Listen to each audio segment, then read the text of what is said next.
Guys, जब Avengers doomsday का trailer release हुआ तब पूरा इंटरनेट लिटरली एक्सप्लोड कर गया, क्योंकि एक चीज जिसने सबसे ज्यादा लोग को शॉक किया वो था क्रिस इवांस का रिटर्न। हाँ दोस्तों, अपना ओजी कैप्टन अमेरिका, अपना स्टीव रोजर्स। लेकिन रुको जरा, अगर तुमने ट्रेलर को ध्यान से देखा है तो शायद तुमने ये भी नोटिस किया होगा कि यहाँ पर कुछ तो गड़बड़ है। उसका लुक, उसका बॉडी लैंग्वेज, उसका स्माइल, सब कुछ थोड़ा अजीब है और इसी वजह से मार्वल कम्युनिटी में एक क्रेजी थ्योरी वायरल हो चुका है। तो गाइस, आज हम इसी मिस्ट्री को डिकोड करने वाले हैं, तो वीडियो को एंड तक जरूर देखना, क्योंकि थ्योरी जितना आगे बढ़ेगा उतना ही तुम्हारा दिमाग घूमने वाला है। वैसे इस वीडियो के आगे जाने से पहले इस चैनल को सब्सक्राइब कर दो ताकि हम जल्दी से जल्दी इस 1000 सब्सक्राइबर पूरे कर सके। सबसे पहला क्लू मिलता है स्टीव के नए लुक से।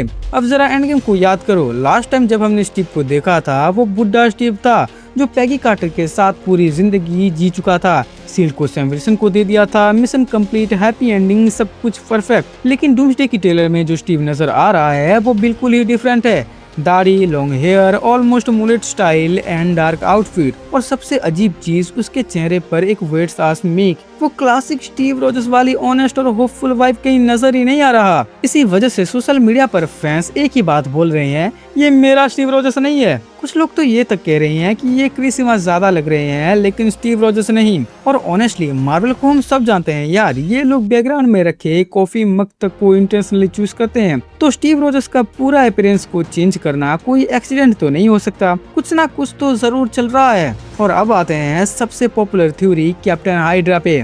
अगर किसी को इस कैरेक्टर के बारे में नहीं पता है तो मैं बता दूं। एक स्टोरी लाइन था, सीक्रेट एम्पायर इवेंट 2017 में रिलीज हुआ, जहां स्टीव रोजर्स सीक्रेटली हाइड्रा का एजेंट निकलता है एंड उसका आइकॉनिक डायलॉग था, हेल हाइड्रा। एंड गेम में जो ये देखा था वो तो एक स्मार्ट मूव था, लेकिन डूम्सडे में जो वो सीन होगा वो लिटरली टेरिफाइंग होगा। हाँ, तो सीन ऐसा था कि जब रेड स्कल को एक सेंटिएंट कॉस्मिक क्यूब मिला तब उसके बदौलत उसने स्टीव रोजर्स की रियलिटी को पूरा रीराइट कर दिया। कैप्टन अमेरिका बनने के बाद भी वो हाइड्रा का मिशन कंप्लीट करता रहा। अब फैन थ्योरी कहता है, थ्योरी के हिसाब से डॉक्टर डूम ने मल्टीवर्स से किसी इविल स्टीव वेरिएंट को रिक्रूट किया है, क्योंकि अगर एवेंजर्स को हराना है तो बाहर से अटैक करने से ज्यादा इफेक्टिव है अंदर से तोड़ना। लाइक जैसे सिविल वॉर में जीमो ने किया था, इंटरनली एवेंजर्स को तोड़ना। और स्टीव से ज्यादा ट्रस्ट एवेंजर्स किस पे करेंगे? किसी पर नहीं। और अगर स्टीव ही उनके अगेंस्ट हो जाए तो टीम वैसे ही टूट जाएगा। इसीलिए इंटरनेट पर लोग इस वर्जन का नाम रख रहे हैं स्टीविल, स्टीव प्लस इविल, जो ये नाम काफी फिटिंग लगता है। लेकिन एक और थ्योरी है जो इससे भी ज्यादा इंटरेस्टिंग है, और उस थ्योरी का नाम है लोकी थ्योरी। यस, क्रेजी है ना?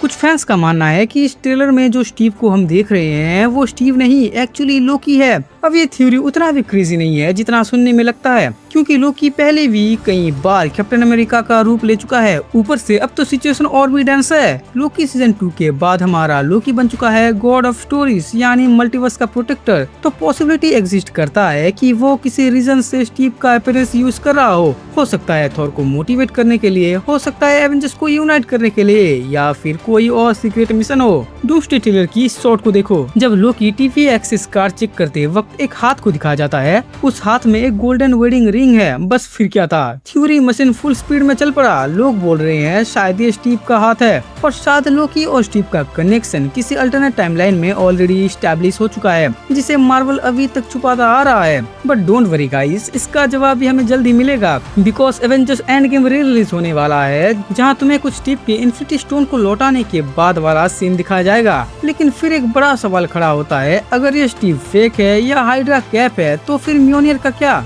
हैमर को तो सिर्फ वर्दी लोग ही उठा सकते हैं।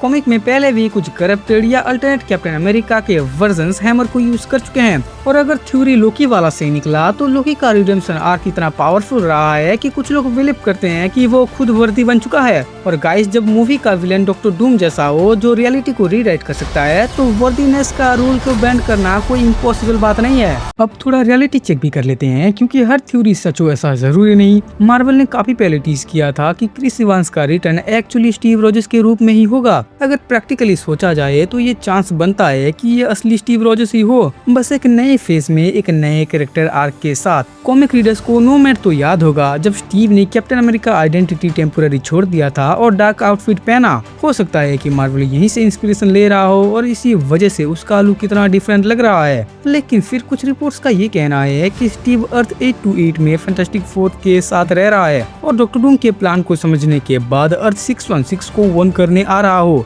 मतलब ना पूरा हीरो ना पूरा विलन, बल्कि एक कॉम्प्लिकेटेड एलाय। तो गाइस यही था वो सारी फैन थ्योरीज जो स्टीव रोजर्स के अराउंड घूम रहा है। एंड मेरे ओपिनियन की बात करूँ तो मैं स्पेशली एक्साइटेड हूँ कैप्टन हाइड्रा के लिए, क्योंकि रोजर्स का अच्छाई हम सबने देखा है, अब बुराई भी देख लेते हैं। नाउ अब ये तुम्हारे ऊपर है, क्या ये असली स्टीव रोजर्स है या कैप्टन हाइड्रा या फिर गॉड ऑफ मल्टीवर्स लोकी का इल्यूजन? कमेंट में जरूर बताना। बाकी अगर वीडियो पसंद आया है तो इस लाइक बटन को स्मैश कर दो और चैनल को सब्सक्राइब करना मत भूलना। और मैं मिलता हूँ तुम्हें नेक्स्ट वीडियो में, तब तक स्टे कॉस्मिक।